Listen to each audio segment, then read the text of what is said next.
How you doing, lovely people? Happy Monday. It is Monday the 19th of July. Hope you all had a fantastic weekend. The weather was shining. It is still hot and I am loving it. I don't know about you guys. Some people don't like it too hot. Some people do like too hot.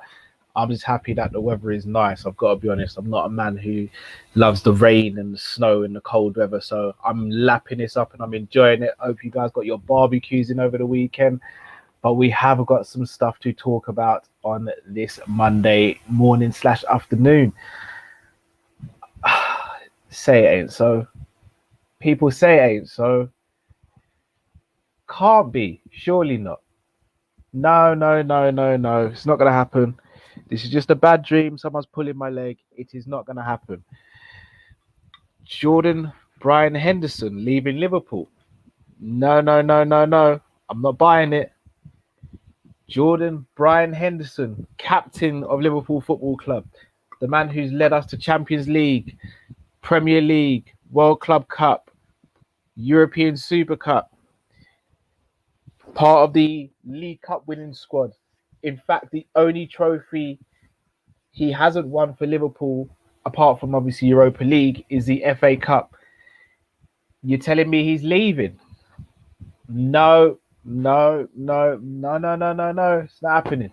I can't believe that for 1 second. Now, this has all come about because Ornstein and Pierce have sort of released information today saying that there's been no breakthrough with contract negotiations. They don't want a repeat of what happened with Gini Wijnaldum.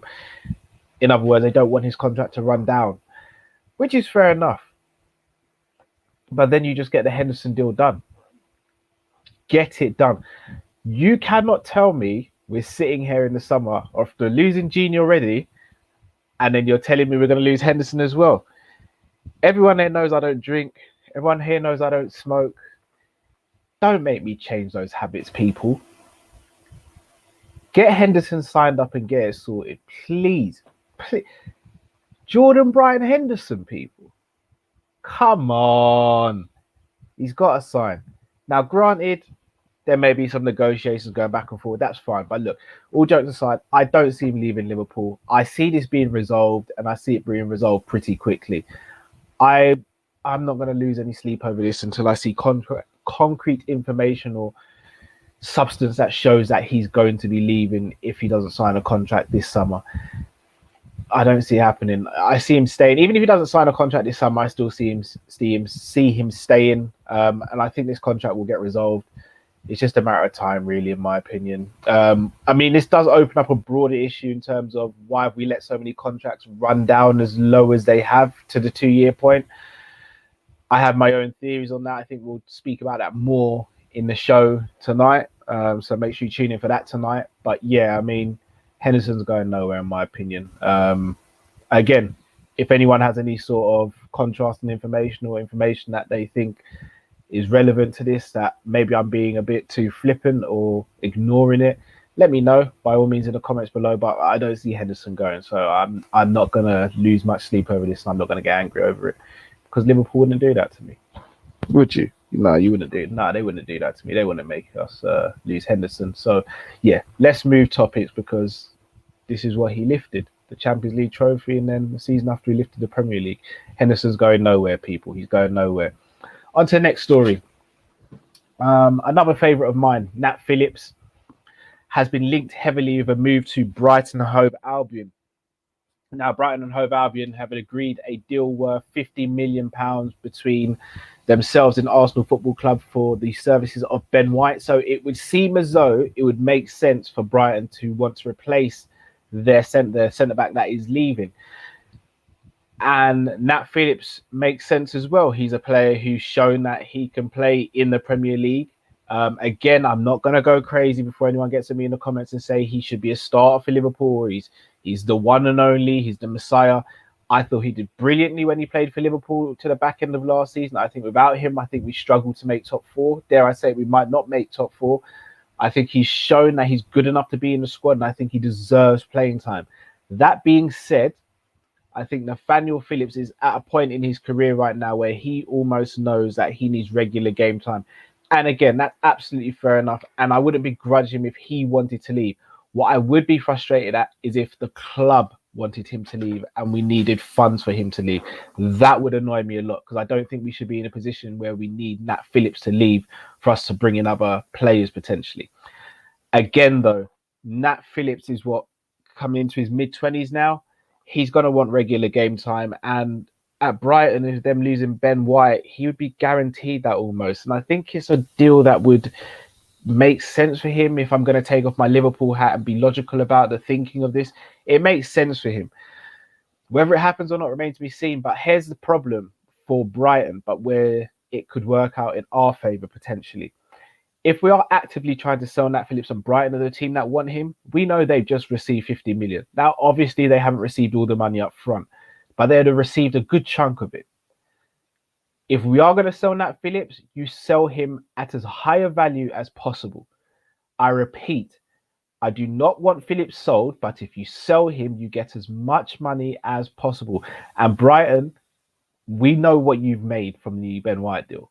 We know what you might make from the Basuma deal. And again, that's another narrative as well, because if you want Basuma, but you do want to let Nat Phillips go, then maybe you can use that in a mate weight for the deal as well.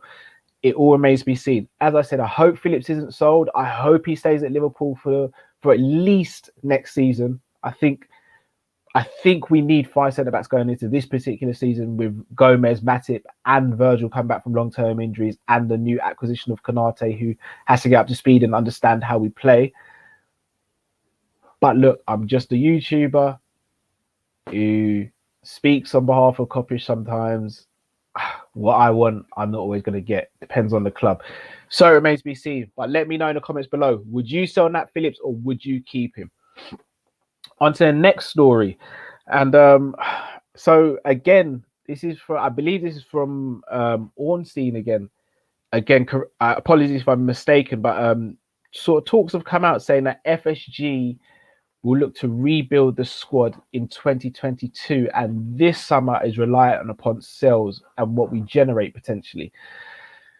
Look, I'm not going to go crazy about the whole FSG thing. Everyone knows where I stand on it, but I'm going to be as objective as possible. If we're only after 2 more players this window, then I can see a world where we use players who we need to sell to fund those deals. I don't have a problem with that. Just as I said on Friday, I don't have a problem with sell to buy policy as long as we sell and we buy. We can't be too rigid. I think that's shown. We can't be too rigid now. That we need to move away from the model of being too rigid. That being said, if we get the 2 players that we need, do we necessarily need a rebuild? And again, rebuild's a strong word. I don't think we need a rebuild. I think we need to add some players to our squad and then gradually phase some other players out and then bring in a couple next year.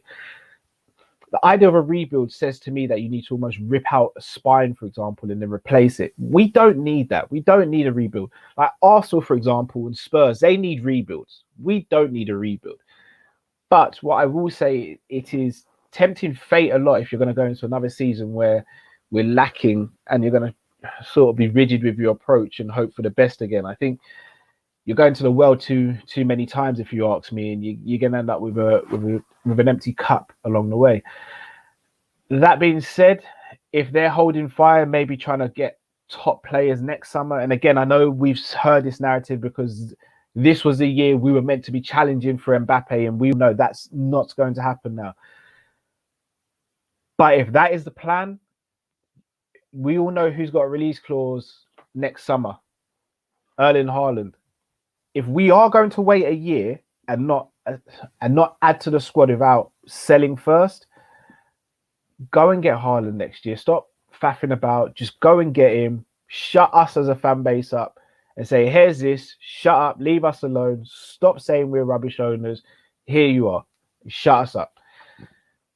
Again, no. Will that happen? And look, I don't want to speak about a year down the line. I don't want to speak about summer 2022 because we still haven't finished summer 2021. And this is the most important summer for me right now.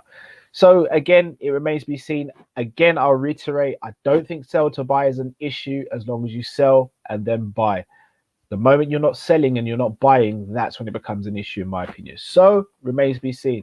People, what are your thoughts on this? Try and be objective, whether you're FSG in, FSG out, or FSG in the middle, or whatever the phrases for that, let me know in the comments.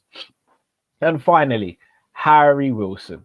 The poor guy just can't seem to get a break. On loan at Bournemouth, played pretty well, got a decent amount of goals and assists. Went to Cardiff, same again. Before that was Derby, same again. But for whatever reason, he's just not going to get a chance in Liverpool, it seems. And apparently Fulham are the team that are really pushing hard to secure Harry Wilson. Now, again, it's a step down for him going to the Championship. But then again, it's not, because he played in the Championship last season. Going to Fulham, I think, would be a good move for him. I think he would get regular game time, and it's a team that should, in my opinion, bounce back and come back to the Premier League. So it'd be good for him to have that on his CV as well.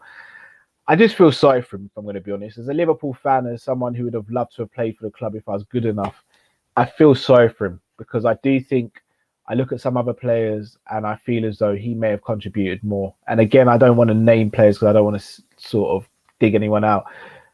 But he should have at least had a chance in the first team in the time he's been here. But for whatever reason, he hasn't. And unfortunately, it doesn't seem like it's going to happen.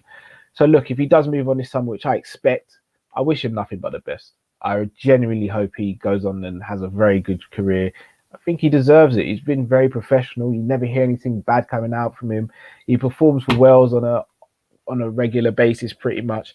So look, Harry, if he goes, all the best to you. It just hasn't worked out at Liverpool. Sometimes it's one of those things.